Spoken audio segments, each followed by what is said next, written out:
there's something about the spring. There's just something extraordinary after 6 months of winter at seeing the ground, the grass again, at seeing trees come back to life, at days getting noticeably longer.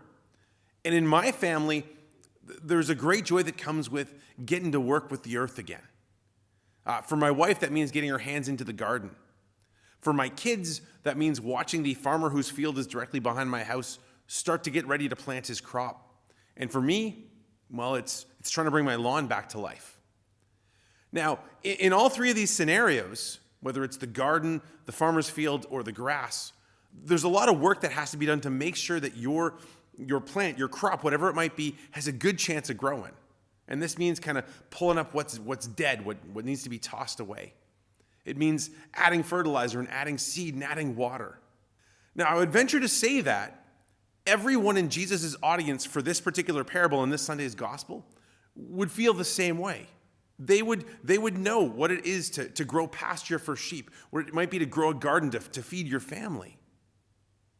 And so when Jesus talks about the seed that falls in these different places, well, they probably wouldn't be able to tell where it was going, even if they didn't understand what it meant.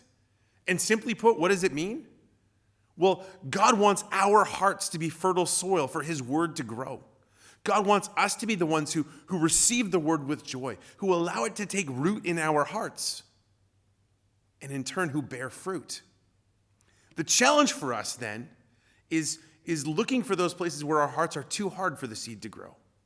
Turning to God, knowing that these spots exist in each of us, and asking him to help us pull the weeds, asking him to soften our hearts, because ultimately, we want to be the ones. We want to be the ones whose lives bear 30 or 60 or 100-fold.